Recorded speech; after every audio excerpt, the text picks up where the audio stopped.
Hi everyone. So we're starting a new chapter. This is chapter 10 on radical expressions. So a radical expression,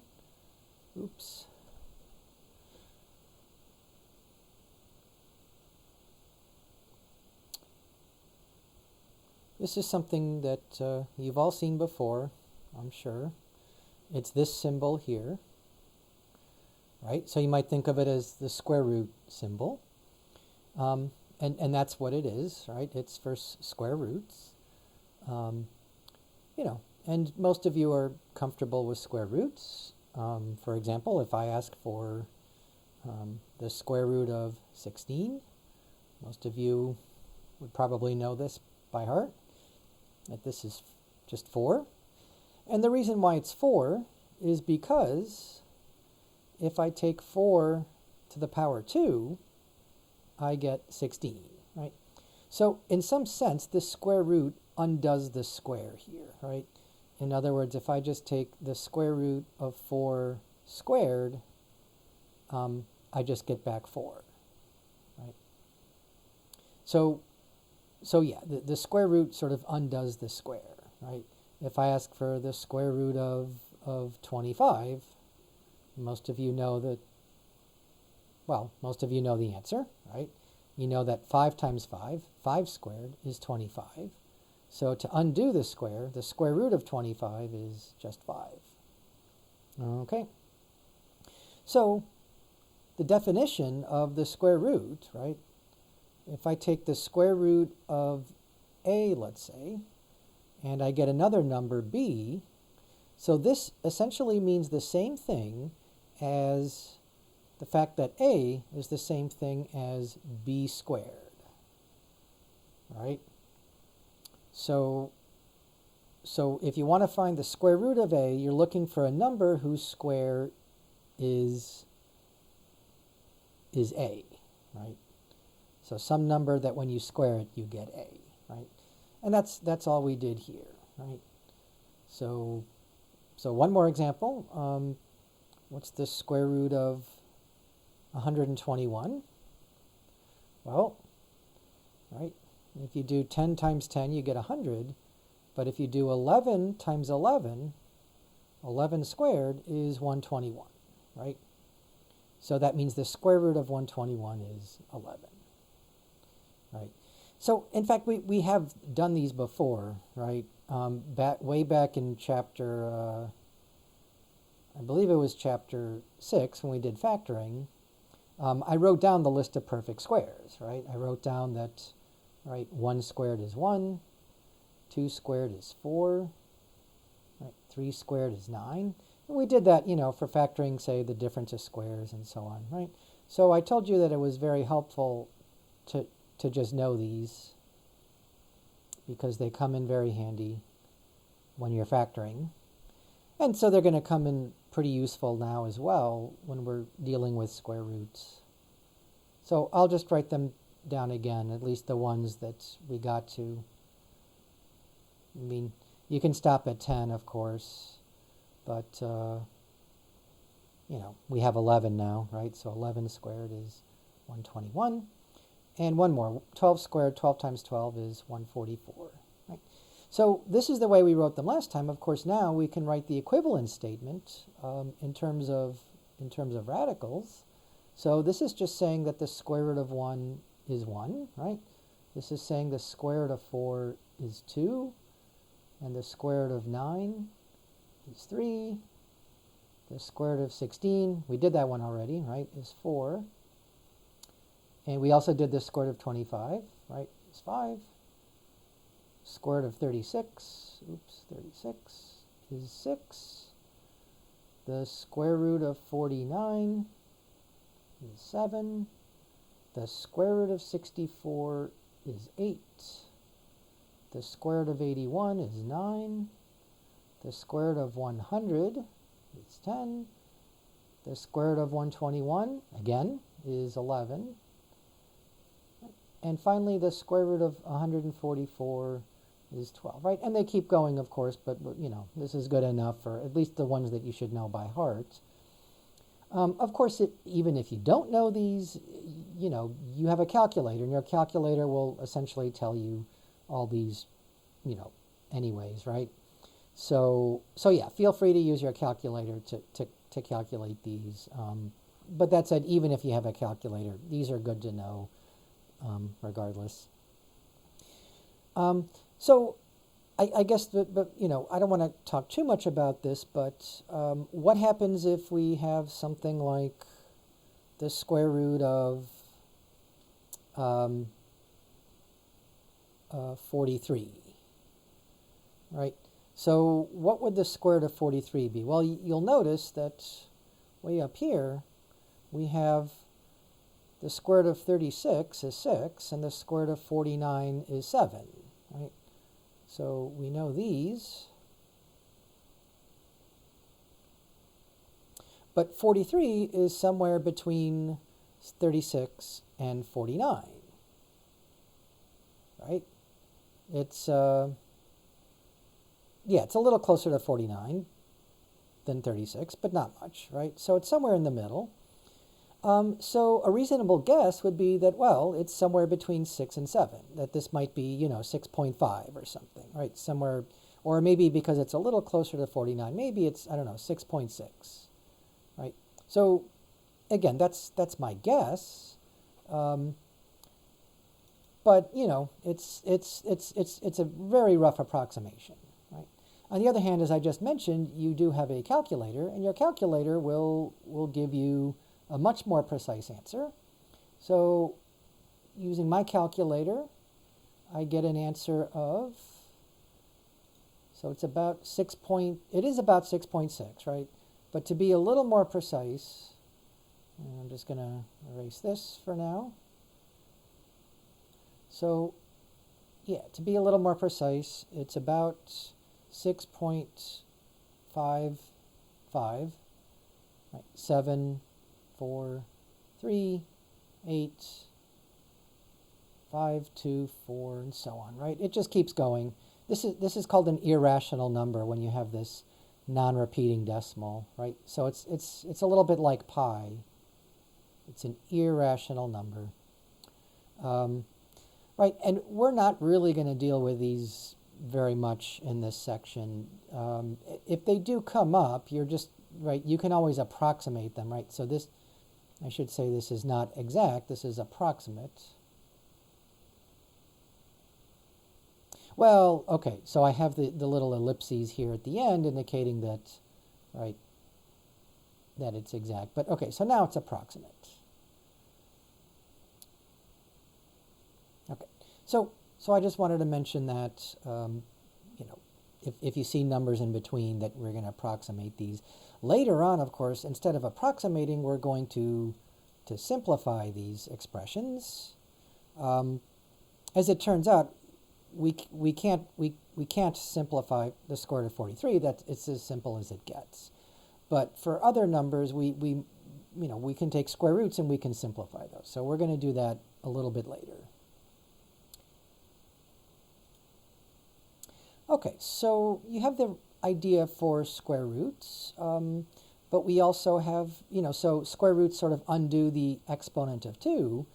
And now we might want to ask, so what undoes the exponent of 3, right? So if I write, let's say I write 2 to the power 3, right? So that's 2 times 2 times 2, that's 8. So what undoes the cube? In other words, right, if I want to get the 2 back, what do I have to do to the 8, right? So I have to take not the square root anymore, but the cube root, right? And I extended that a little bit too far, but that's good enough, right? So yeah, the cube root of 8 is 2, right? If I write 5 to the power 3, so 5 times 5 times 5 is 125. I can write that as a radical by saying if I take, the cube root of 125, I should just get back 5, right? Right, and you could also do this with the power 4, right? If I take 3 to the power 4, I get 3 times 3 times 3 times 3, which is 81. So if I take the fourth root of 81, I should just get back the 3. Make sense? So in general, right? In general, when you have, I want to make sure I write this right here. Yeah, if I take the nth root of a, right, and the answer is b, right, that's the same thing as saying that b to the power n is equal to a, right? So it's a way to get the a back, right? Right. Or to put it another way, if I take the nth root of b to the n, right? Right. Do I want b to the n? Yeah, so if I take the nth root of b to the n, right, in other words, if a is b to the n, I should just get back b, right? So, yeah, you can think of it, and, you know, very roughly speaking, that this n sort of cancels this n, right? So they cancel each other out, and you're just left with b. Maybe that's not the best way to think of it, but you'll see in the next section why this sort of makes sense here, right? Okay, so yeah, very important that you understand, right, that the radical symbol is just sort of the opposite or the inverse of the exponent, right? To get rid of the exponent, you take a radical. Okay. Now, unfortunately, this is not quite a complete statement here. You know, were it always this easy, this would be nice, right? But of course, there are some complications here.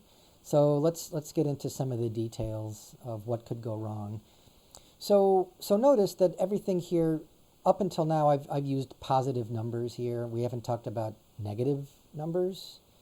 So let's see, let's talk about negative numbers now, right? If I have, well, let's do one we haven't done yet. Right? The square root of 81 is 9, and that's because 9 squared is 81, right? So we know that's the same thing.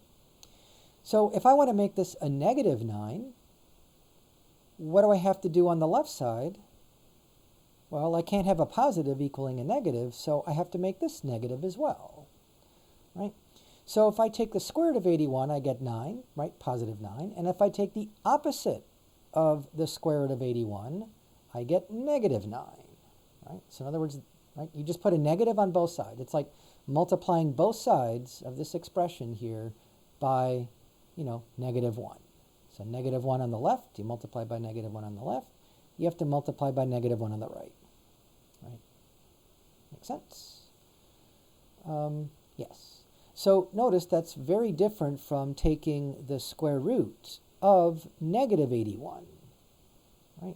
So what would this be, right? What would the square root of negative 81 be? In other words, if the negative is on the inside rather than the outside, what does that mean?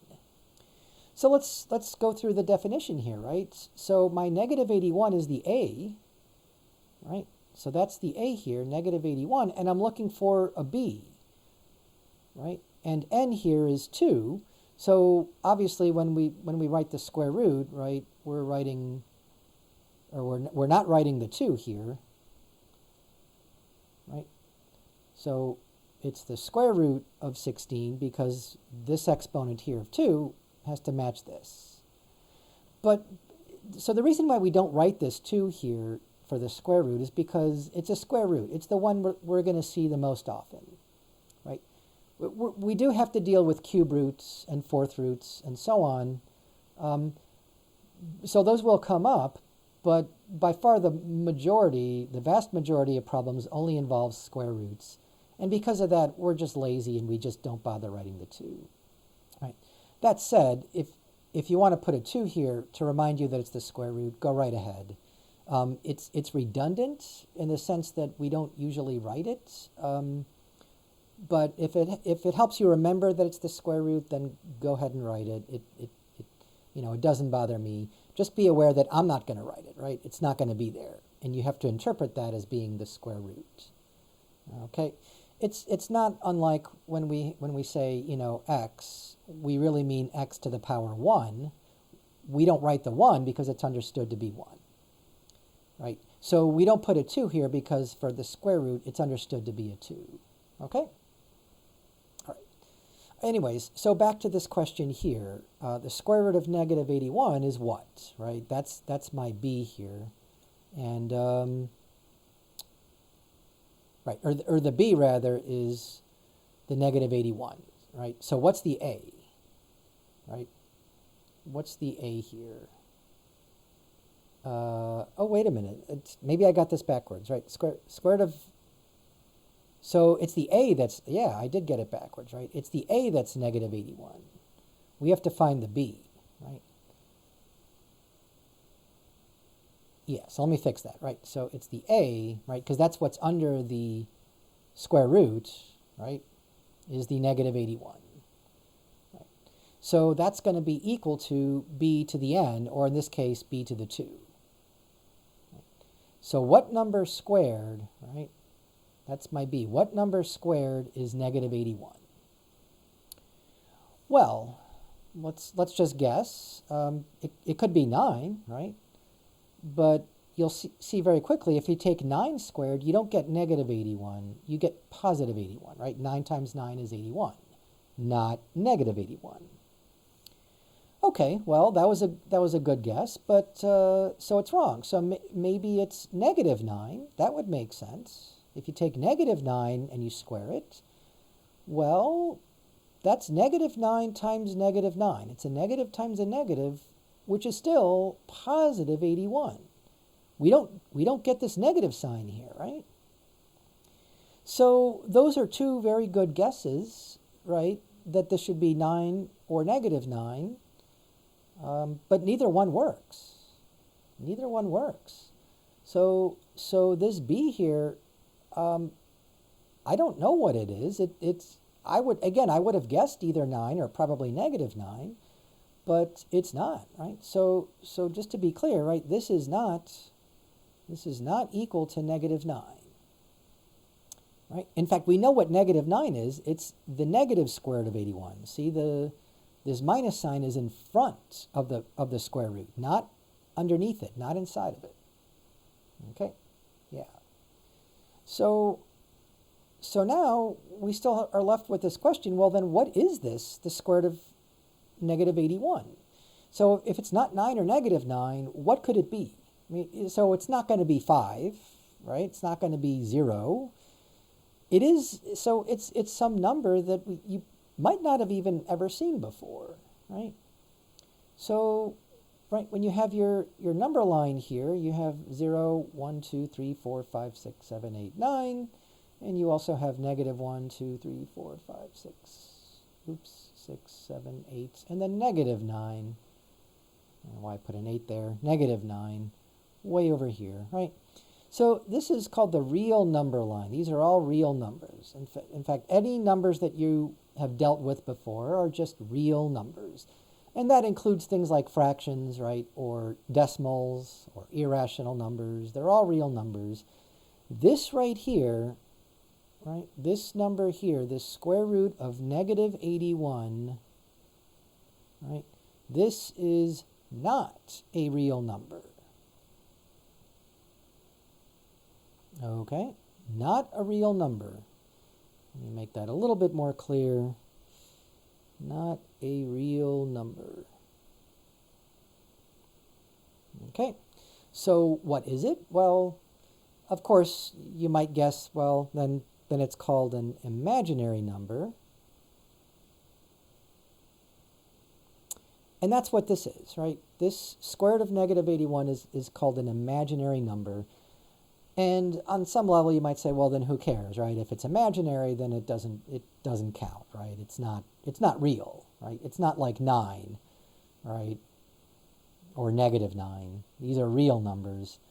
If it's imaginary, then who cares? And that's fair, because for now, we're not going to care about them. However, later on, we will need to deal with these imaginary numbers, right? And don't read too much into this word imaginary. It's just another name for a number. We have real numbers which sound real to us, right? It's the connotation that, I have 9 pencils, right? Or I have $9. Or if I have negative $9, it means that I owe somebody $9, right? So these make sense. So in some sense, the imaginary numbers are it's just a different type of number that we haven't not encountered before. So to distinguish it from what we call real numbers, we just call it imaginary. And but for now, if you see something like this, just say that it's not a real number, or say it's an imaginary number, and we're going to deal with them later. But right now, they're not going to come up that much. Only in the context of being able to recognize the difference between, something like, negative square root of 4, which is negative 2, and then the square root of negative 4, which is not negative 2, it's an imaginary number, right? So for now, if you see this, just say that it's not a real number, and we'll leave it at that for now. Okay. So what about cube roots, right? What if I have, let's say, the cube root of negative 8, right? So what could that be, right? So is that my A or B? I keep forgetting. Yeah, so this is going to be B, and A is going to be negative 8, right? So this is going to be B, where my A is negative 8. So what does this mean, right? It means that if I take B to the power 3, I get negative 8. And you might remember this, right? You might think 2, because 2 to the power 3 is positive 8, but we need negative 8, right? So it turns out if you take negative 2 to the power 3, I get negative 2 times negative 2 times negative 2. So 2 of the negatives cancel, but there's 1 negative left over. So there's our answer here. That's what B is, right? B has to be negative 2. So the square root of negative 8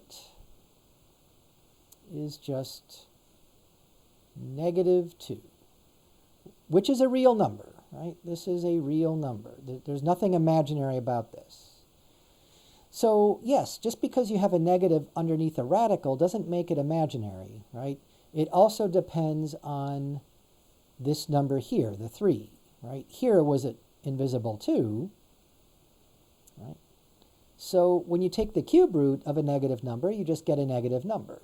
When you take the square root of a negative number, you get something that's not a real number. Okay, so yes, it depends on whether this number here, we should give this a name. This number here, the 2, that's called the index, right? It's the root. Here, write that a little bit better here. Yes, the index here is 2, right? And for the cube root, the index is 3, right? And for the fourth root, if I could go back for a moment, right? Way back up here when we had 3 to the 4 equals 81, right? We had this index of 4 here, right? So for square roots, the index is 2. For cube roots, the index is 3. So it's the third root. So another name for index is just the root. Wait, which root is it? Right? So here, if it's the cube root, it's the third root. The index is 3. Okay. So by now you're probably really confused. When do I get imaginary numbers? When do I get real numbers? And so let me tell you that. And I'll do that over here. So let's split this off. All right. So if I have the nth root of, let's say, a negative number, just say negative x here, right? That this is going to be a real number. This will be real if n is odd, right? Like 3 or 5, right? On the other hand, right, this will be imaginary if n is even, right? Like a 2 for the square root here, or if it's a 4 or a 6 or an 8, right? So, right, so that's how we know if you get a real number or an imaginary number. It's whether it's odd or even, respectively, right? So yeah, you can take the cube root of a negative number, and you'll always get it just another negative number. But if you take the square root of a negative number or the fourth root of a negative number, you'll get an imaginary number, or just not a real number. Okay. And in fact, going back to this, now we can sort of finish this up here. What is the nth root of b to the n? Well, it's not always b, okay? I can tell you that it will be b if n is odd, right? So if we're taking cube roots, or fifth roots, or seventh roots, right, then this statement is true. But only if the index here, right, has to be, that's the index again, that has to be odd, right? So what happens if it's a square root? So what happens if, say, n is even, right? So for that, let's do that here. If I have the nth root of b to the n, right, and n is even, then you have to take the absolute value of b. So this is if n is even, right, which means square roots or fourth roots and so on. So remember what absolute value is? Absolute value just means you get rid of the negative sign. So if I have the absolute value of 7, let's say, that's just 7. And if I have the absolute value of negative 7, that's also just 7, right? So let's see why this is, because again, this might be a little confusing. And let's do some examples to show you that this actually makes sense. Okay, so I just had to get rid of some of the clutter here, right? So let's see why this is true, right? Let's just deal with square roots for now, because we're kind of used to those, right? So let's take the square root of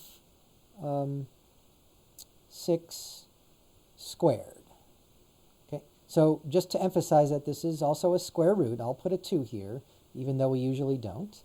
And you can see that if I take the square root of 6 squared, remember 6 times 6 is 36. And the square root of 36, if you remember way back up here, was 6, right? Up here on the right. So yeah, so this is just 6. Right? Right. Now, technically, right, according to this, we were supposed to take the absolute value, right? Because 2 is even. Oops, 2 squared, 6 squared. We were supposed to take the absolute value of 6. But because it's positive, it just stays 6. So you get the same thing.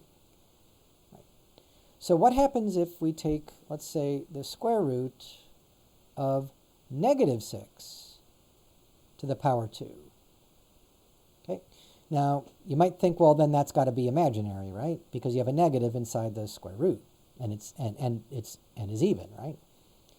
But hang on, right? Negative 6 squared, if I take negative 6 times negative 6, I get positive 36, right? Which means I still get the square root of 36. I still get 6.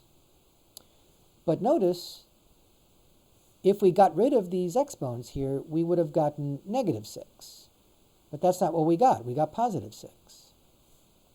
So you see what I have to do here? I have to get rid of that negative sign. So how do I get rid of the negative sign? I take the absolute value. And that's what it says to do here, right? So this is going to be positive 6 then. Right? So yeah, this square here, when you square something, even if it's a negative times a negative, it becomes positive. And so there's no imaginary numbers here, right? Okay, so that explains why we need absolute value when this number here is negative, like negative 6. Yeah, and I realized I should have done all this over here because this all pertains to this because we're dealing with square roots, right? In other words, n is even. So now let's see what happens if n is odd. like for cube roots.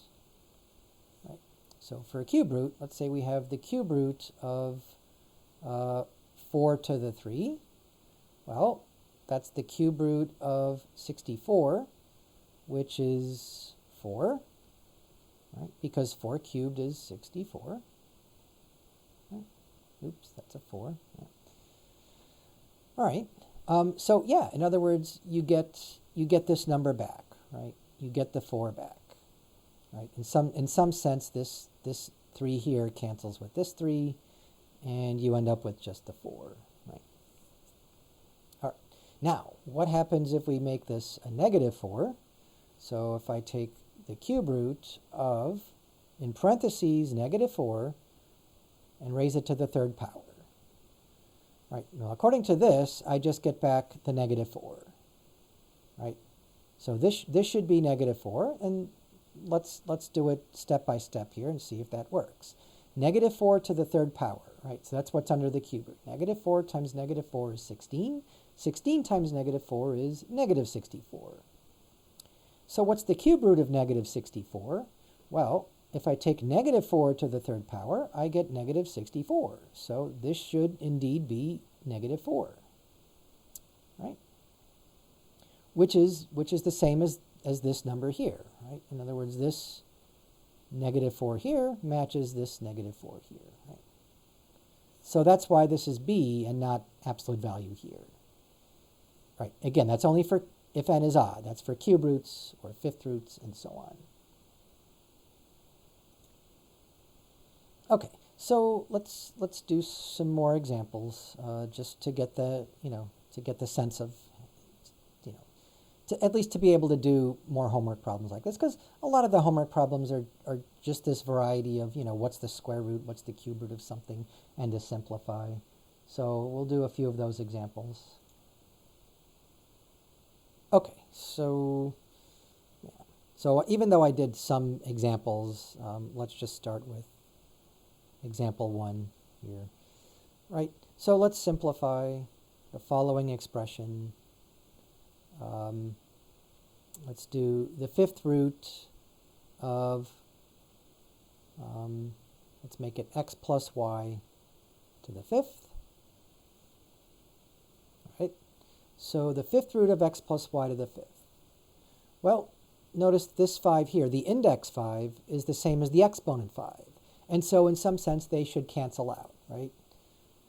So you would expect to get x plus y. But hang on, right? You have to remember, is this 5 even or odd? So 5 is an odd number, which means, yep, you do indeed just get back the x plus 5, right? That's the b here. So b in this case is just the x plus y, right? Yeah. So this should just be x plus y.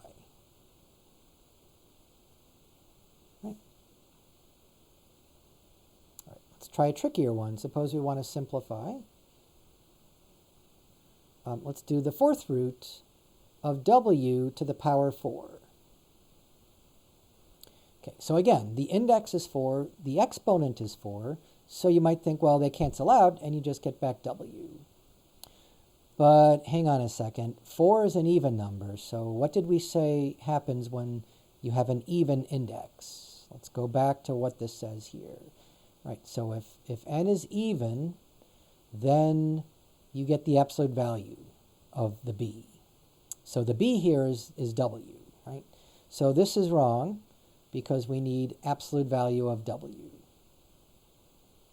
Okay, yeah, why don't we need it here with the x plus y, right? Why didn't I put absolute value here? Because it's wrong, it's not needed because 5 is odd, right? So it really depends on whether this number, right, the index is either odd or even. Okay, if it's odd, it's easy. You just get back whatever this thing was, right? If it's even, then you have to take the absolute value of that. Okay. All right, let's do a few more. In this case, let's just deal with numbers now. So let's suppose we could say simplify, but the directions might now say evaluate. So let's do the square root of -7 squared. Okay. Right, and we did one like this already, so remember here the index, even though we don't write it, is 2 because it's a square root. And what we should do first is evaluate what's on the inside, right? So what are we taking the square root of? This mess here, right? What is this mess? Well, it's -7 squared, so it's -7 times -7, which is positive 49. So that goes under the square root, right? So this means this is the same as the square root of 49. And hopefully you know that by heart. If not, well, that's why you have a calculator. But the answer should just be 7. Oop, I don't mean to cross it out. Put a box around it. The answer should be 7, right? Square root of 49 is 7. And if I didn't erase it already, that's way up here. Yep.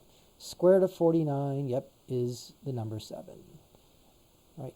Not -7, because, again, 2 is even, and that made this the absolute value of -7, which is just 7. Okay. Let's try another one. I'll do as many of these as I can.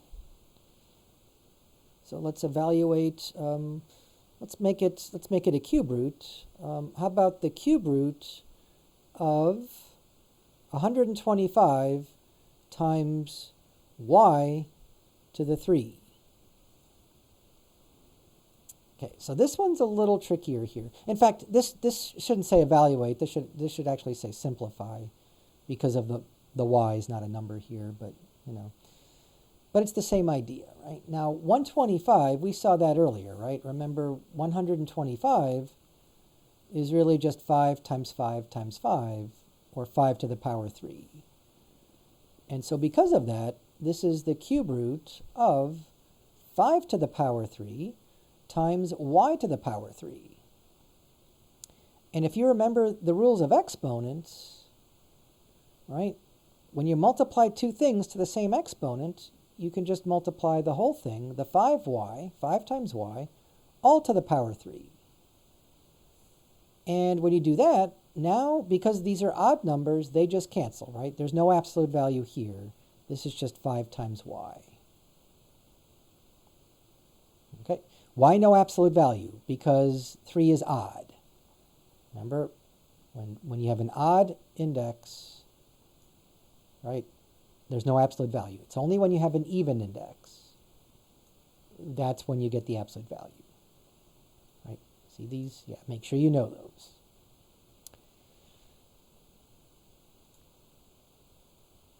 Okay, let's keep going. Let's do another one. Let's make this example 5.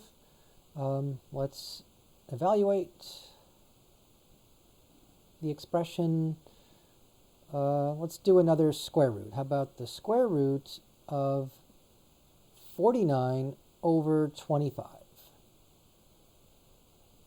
Okay. So, right. So your instinct might tell you that, well, I can just take the square root of 49, which is 7, and then divided by the square root of 25, which is 5. And in this case, your instinct is spot on, right? That's all this is, right? It turns out that you can always do this, right? In other words, if I take the square root of a fraction, say a divided by b, then that's just the square root of a divided by the square root of b. And so that's what we used here, and it makes sense, right? In fact, we did that here too without realizing it with the cube root, right? So this was a product, and it turns out that if you take the cube root of, let's say, a times b, that you can just take the cube root of a times the cube root of b, and that's what we did here. We could have split this up, right? We could have just split up and did, you know, the cube root of 125 and the cube root of y cubed, because the cube root of 125 is just 5, and the cube root of y cubed is just y. So, yeah, you get the same thing as we got, slightly longer way here. Okay, and this is actually true for any index. It's true for square roots, cube roots, right? So that should be an n, that should be an n, that should be an n, right? Now, I should warn you that there is, don't take this too far. This works for products and it works for quotients, but it does not work for adding or subtracting. In other words, if you take the nth root of a plus b, your instinct would tell you that you can do the nth root of a plus the nth root of b, but here your instinct is dead wrong. You cannot do that, right? And just to show you why, let's do an example. Let's take the square root of 4 plus 9. Okay, so the square root of 4 plus 9. Well, the way we should do this is to say, well, look, I know what 4 plus 9 is. 4 plus 9 is 13. And so what's the square root of 13? Well, it's not a pleasant number, right? It's one that you're going to have to use a calculator for. And it's 3 point something. It's 3.6. It's roughly 3.6. Oops. Right. So it's 3.6 something. Close enough. On the other hand, you might say, well, look, I just want to do the square root of 4 plus the square root of 9. Well, if you do that, what do you get? You get 2 plus 3, right? You get 5, which is not the right answer, right? 3.6 is the right answer. 5 is wrong. And so what did I do wrong? Well, I did exactly what I said you're not supposed to do. You cannot split this up into a sum, right, like we did here. It just does not work. You get the wrong answer, right? The correct answer is 3.6. Or, well, it's exactly the square root of 13. You can leave it like that. But the answer is not 5, right? So that's where you have to be very careful. It works when you're multiplying and dividing, but not when you're adding or subtracting. Okay, so I think we can do a couple more here. I'm going to go way over here as I'm running out of space. So example 6. Let's evaluate.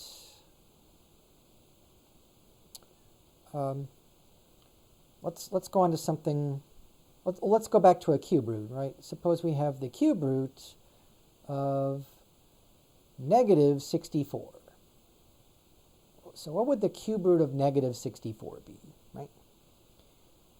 So before you say not a real number, keep in mind that this is a 3 here. 3 is an odd number, and so because you have an odd index, this should just be a negative number, right? So what is it the negative number of? Well, if you remember the cube root of 64, I think we did that already. I might have erased it. Nope, I didn't, right? Oh, we did this already. I'm sorry. Yep, we did the cube root of negative 64, right? It's just negative 4. Oops. All right, well, negative 4.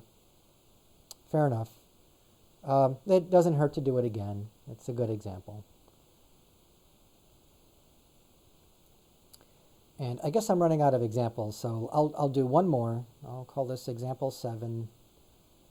And again, you're not going to see fourth roots that much, but let's do the fourth root of, how about negative 16? Okay. Oh, well, before we do that, let's do the easier version, example 8. Let's do the fourth root of positive 16. Right.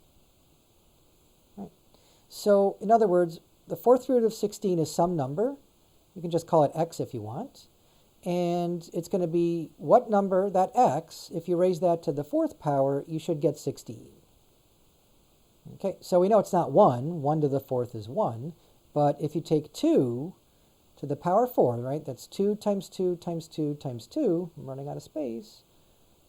You get 4 times 2 is 8. 8 times 2 is 16, right? So that's my x, right? My x is going to be just the number 2.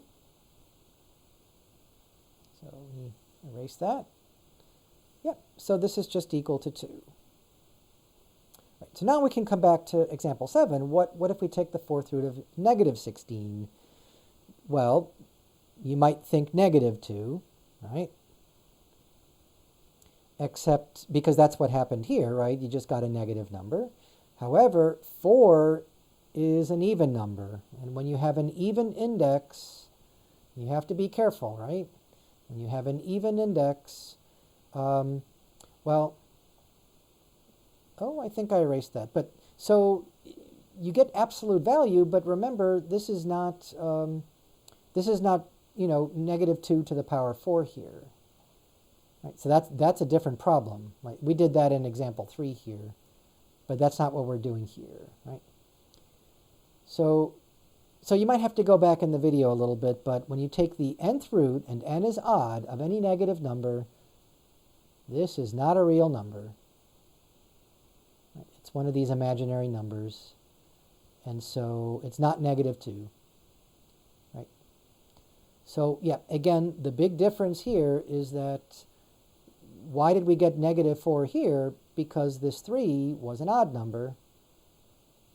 And that's okay. That just gives you negative numbers when you take the cube root of a negative number. But this 4 here, this was an even number, and that makes all the difference in the world. That means you get an imaginary number. Okay. So I think we did enough. Again, the homework problems are very similar to these, right? And once in a while, you might have to simplify an expression like this. So I'll tell you what, I'll do one more of those, and then we'll really move on to the next section. So last example here, that's all I have space for. Example 9. So let's simplify the expression. Let's do, so how about the cube root? Or no, let's just do the square root. Most of them will be square roots, right?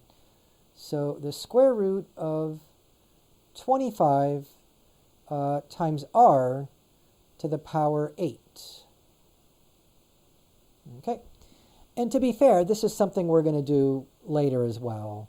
So this might be a slightly harder problem in this section than it has to be, right? So the way they want you to do it here is the following, right? They want you to say, well, look, 25 is 5 times 5, right? So that's 5 squared, right? And notice the index here is also a 2. Again, they're not going to write the 2 here, but you're welcome to put it there if you want, if it helps. And so what is r to the 8? Well, it's something squared.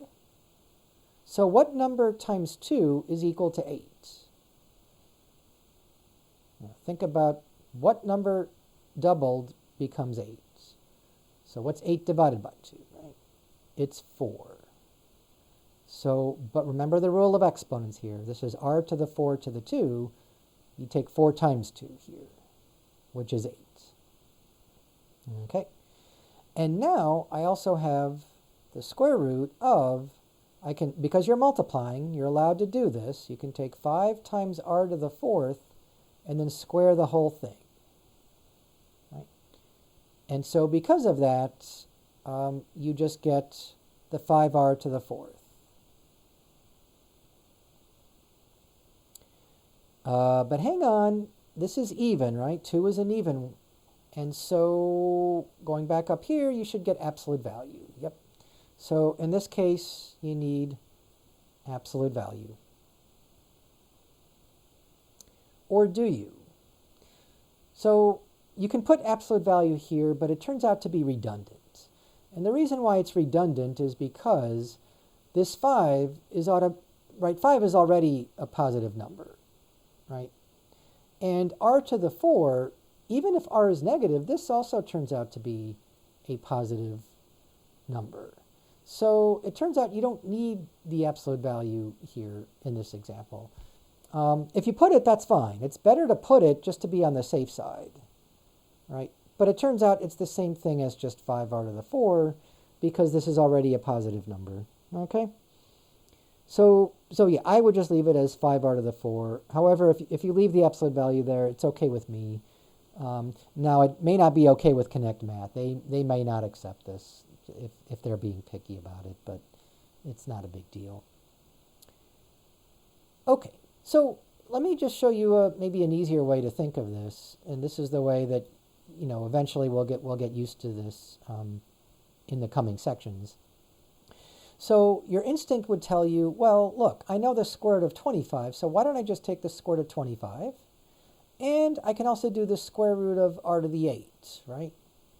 So the square root of 25 is just 5, and that's correct so far, right? Now, what's the square root of r to the 8? Well, right, if you take 8 divided by 2, you get an exponent of 4. And notice that that is the correct answer, right? So we could have just done it this way, and this would give you the same answer, right? And in fact, in the coming sections, we'll learn how to do it by splitting this up here, right? So just to let you know that, right, when you do have this product underneath any radical here, so a times b, right, you are allowed to split that up as the nth root of a times the nth root of b under certain conditions, and the conditions are that, well, that these have to be real numbers. And what guarantees that is if a is positive and b is positive. If they're both positive numbers, then you can always do this. It turns out you can do it even if one of these is negative. It just doesn't work if they're both negative numbers, that's all. So yeah, there's a lot of details here that you're going to have to go through again and again just to make sure you have it. The big warning here is that, right, because we could split this up because it's a product, but as we can see here, you cannot split this up if it's a sum or a difference. If you're subtracting, yeah, same thing, you cannot do that. So I hope that helps.